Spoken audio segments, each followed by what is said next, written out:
शबनम की फांसी को लेकर चर्चा जोरों पर है, लेकिन सच्चाई है कि फिलहाल शबनम की फांसी दूर दूर तक नजर नहीं आती और इसकी वजह है सलीम। क्योंकि सुप्रीम कोर्ट की रूलिंग के मुताबिक एक ही जुर्म में अगर एक से ज्यादा लोग शामिल हो तो दोनों को सजा अलग अलग नहीं दी जा सकती और यही मामला फंसा हुआ है।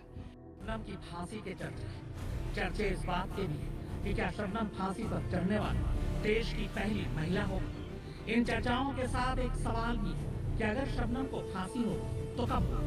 पर शबनम की फांसी का सच बताऊं, शबनम की फांसी को लेकर हर तरफ चर्चा है, लेकिन सलीम की बात नहीं हो रही। जबकि अमरोहा में 13 साल पहले जो कुछ हुआ उसमें सलीम और शबनम दोनों शामिल थे। एक ही परिवार के 7 लोगों का कत्ल इन दोनों ने मिलकर किया था। फिर सलीम की फांसी का जिक्र क्यों नहीं? तो इसकी वजह है शबनम ने अपने जितने भी लाइफलाइन थे उनमें से ज्यादातर लाइफलाइन इस्तेमाल कर ली, सिर्फ एक बचा है। लेकिन सलीम के पास अभी कई लाइफलाइन बची और जब तक सलीम जिंदा है शबनम की सांसें भी चलती हैं। ये 4 चेहरे तो याद होंगे आपको। ये चारों निर्भया के वो गुनहगार थे जिन्हें पिछले साल 20 मार्च को एक साथ फांसी दी गई थी। हालांकि फांसी से पहले फांसी को लेकर कई महीने तक ड्रामा चला।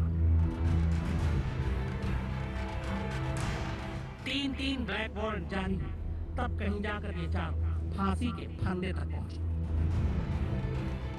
इन चारों की मौत की कहानी यहाँ इसलिए याद दिला रहा हूं क्योंकि कुछ ऐसी ही कहानी अब शबनम और सलीम की फांसी की भी होने जा रही है। शबनम की फांसी के चर्चे बेशक जोरों पर है, लेकिन सच्चाई है कि फिलहाल अभी दूर दूर तक फांसी की उम्मीद नजर नहीं आती।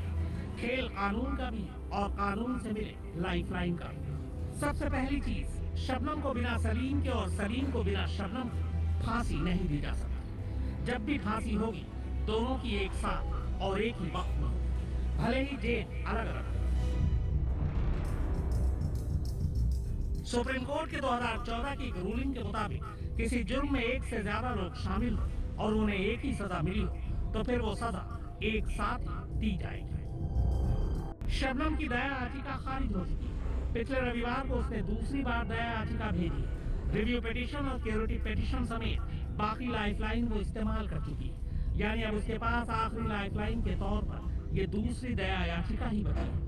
अब मान लीजिए कि ये दूसरी दया याचिका भी इसी महीने खारिज हो जाए और शबनम के पास कोई लाइफलाइन न हो, लेकिन इसके बावजूद उसे फांसी पर नहीं चढ़ाया जा सकता क्योंकि जुर्म के उसके पार्टनर सलीम की लाइफलाइन अभी भी बची हुई है। सलीम ने अपनी दया याचिका कुछ वक्त पहले ही राष्ट्रपति के पास भेज दी है। क्यूरेटिव पिटीशन की लाइफलाइन अब भी उसके हाथ में है।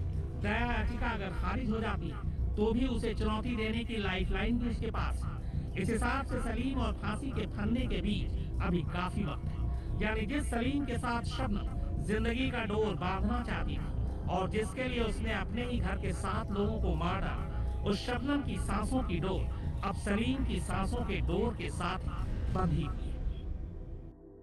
तो कुल मिलाकर ये तय है कि फांसी जब भी होगी शबनम और सलीम को एक साथ होगी। पर देखना यह है कि जेल भी एक होगी, क्योंकि अब से पहले आजाद हिंदुस्तान में ऐसा कभी नहीं हुआ जब एक महिला और पुरुष को एक साथ एक ही तख्ते पर खड़ा कर फांसी दी गई।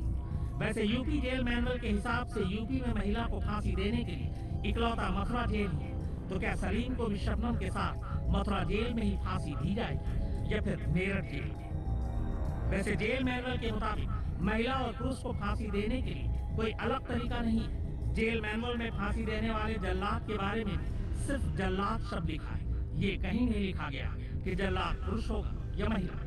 फांसी देने का तरीका भी जेल मैनुअल में पुरुष और महिलाओं के लिए बिल्कुल एक जैसा है। बस जो चीज अलग है वो ये कि किसी महिला को फांसी देते वक्त फांसी घर में महिला गार्ड का रहना जरूरी है। इसके अलावा फांसी का तख्ता, लिवर, फांसी का फंदा, रस्सी, ये सारी चीजें महिला और पुरुष के लिए एक समान है। यहाँ शबनम के मामले में 2015 में एक बार ब्लैक वारंट जारी हो चुका है, लेकिन तब उस वारंट पर तामील इसलिए नहीं हो पाया क्योंकि ब्लैक वारंट में मौत की तारीख ही नहीं लिखी थी। आखिर ये ब्लैक वारंट होता क्या है, आइए इसे भी समझते हैं। यही है ब्लैक वारंट, जिसे फॉर्म नंबर 42 भी कहते हैं।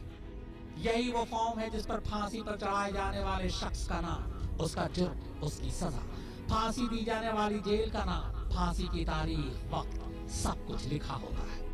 बस यूं समझ लीजिए कि इस फॉर्म पर एक बार जिसका नाम लिखा गया उसकी मौत तय है। ये ब्लैक वारंट इस वक्त खाली है। जो खाली जगह आप देख रहे हैं वो जगह तब भरी जाएगी जब अदालत ब्लैक वारंट पर दस्तखत कर उसे जारी करेगा। अदालत की तरफ से जारी होने वाले इस ब्लैक वारंट को अदालत उस जेल के जेलर के नाम लिखता है जिस जेल में सजाए मौत पाने वाले कैदी बंद होता है।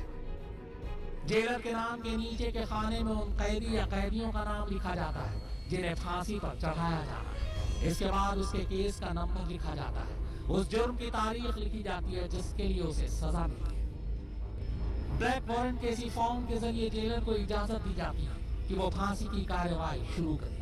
यही फॉर्म ये भी बताता है कि फांसी कैसे होगी।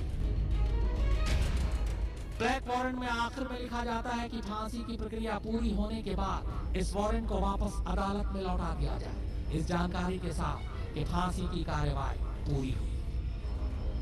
फांसी पूरी होने के बाद इस ब्लैक वारंट के साथ डॉक्टर की ओर से जारी डेथ सर्टिफिकेट को भी अटैच किया जाता है। इसके बाद ये ब्लैक वारंट और उस डेथ सर्टिफिकेट को उस केस की फाइल के सबसे ऊपर लगाकर केस हमेशा के लिए क्लोज होने की मुहर लगा दी जाती है और इस तरह से एक केस खत्म हो जाता है।